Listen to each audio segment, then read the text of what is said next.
Let's see what we can learn from this incredible point between Govind, the #1 player for UCLA, and the one and only Carew. Now, this video is courtesy of Winston Du on YouTube. Make sure you subscribe to his awesome channel. I've put his link in the description below.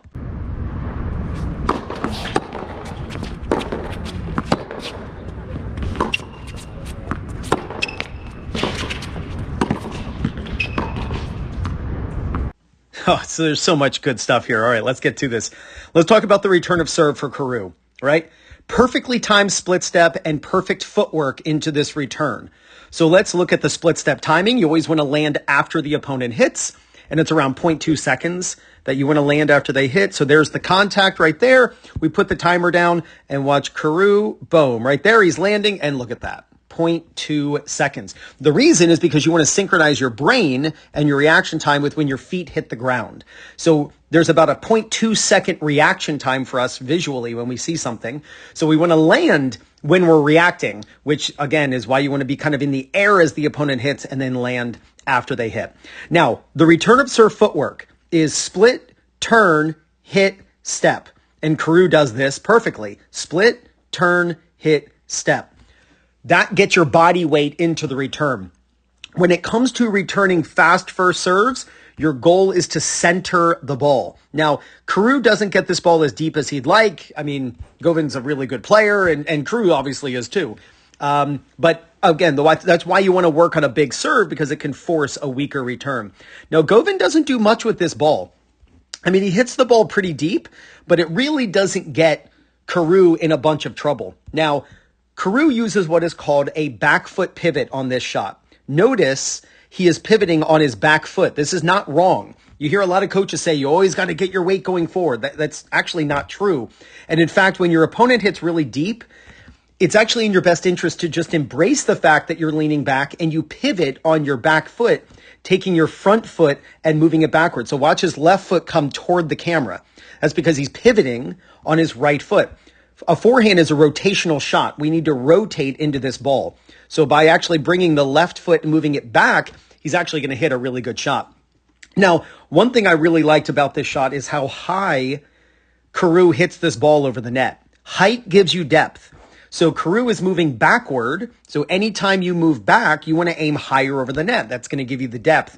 And, make the ball travel a farther distance. Since you moved back, you're farther away from the opponent's baseline. Look how deep he hits this ball. That is right near the baseline.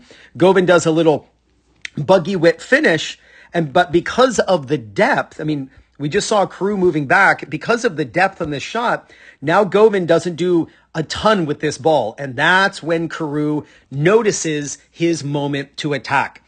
In Carew's mind right now, he is ready to attack this ball and go forward. You can see he's straddling the baseline. This is definitely not a ball that Govind wanted to hit. He didn't want to hit a ball this kind of softly, slowly, right to the center of the court. And you see how far back Carew is. He sees this ball and he instantly goes forward. He's not waiting for this ball to come to him. He's hitting the ball at the peak, attacking it at its highest point. And this is when we're going to see Carew hit the ball to the corner. Now, the moment he hits this ball, he realizes that he did a ton with this shot. And there are 3 times to go to the net. Serve and volley, when your opponent's in trouble, and when you get a short ball.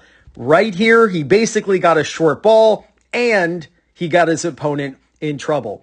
So he's coming forward. Govind is, slicing this ball, doing everything he can to just get this ball back into play. You can see Carew's split step is after Govind hits the ball. Again, that's the proper timing of the split step. Now here is just a really savvy play from Carew.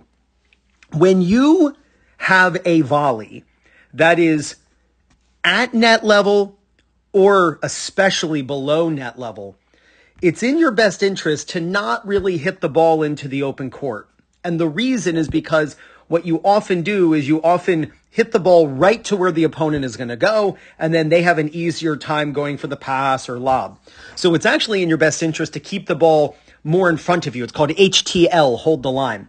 But in this scenario, it's even better because Govind was already over here, and he has to recover back. So by hitting it down the line here, what you have is wrong footing Govind. So you'll notice the footwork that Carew uses. uses a bit of a karaoke step. So as the right arm goes forward, his right leg goes back. It's just every action has an equal and opposite. So that's why he makes that little karaoke step. He moves through that volley, which is beautiful. You don't want to stop when you volley. You want to move through the volley. So nice. Perfect movement. Hand goes forward. He's not chopping down on that ball. There's not a ton of backspin. And he ends up wrong footing Govind, who, tries his best to put his racket on the ball. In that scenario, obviously Govind knows this, but in that scenario, he's just doing everything he can to maybe get the ball back high in the air and maybe somehow hit the ball high enough that Carew has to come back, maybe let the ball bounce and then hit an overhead off the bounce. But, Govind did everything he could to even just get his racket on that ball. But so much good stuff from both of these players in this match. I'm going to put the link for this match in the description. Make sure that you subscribe to Winston, the channel. But this match was super high-level tennis and really entertaining. If you want to learn the exact same strategies that the pros are using to help them win more matches, then check out the Singles Playbook by Fuzzy Yellow Balls. Over 50 pages of strategy after strategy, all based on the style of opponent you play against. Simply put your phone or tablet up over the QR code, and up pops a short video from Will Hamilton over at Fuzzy Yellow Balls showing you how to use each strategy.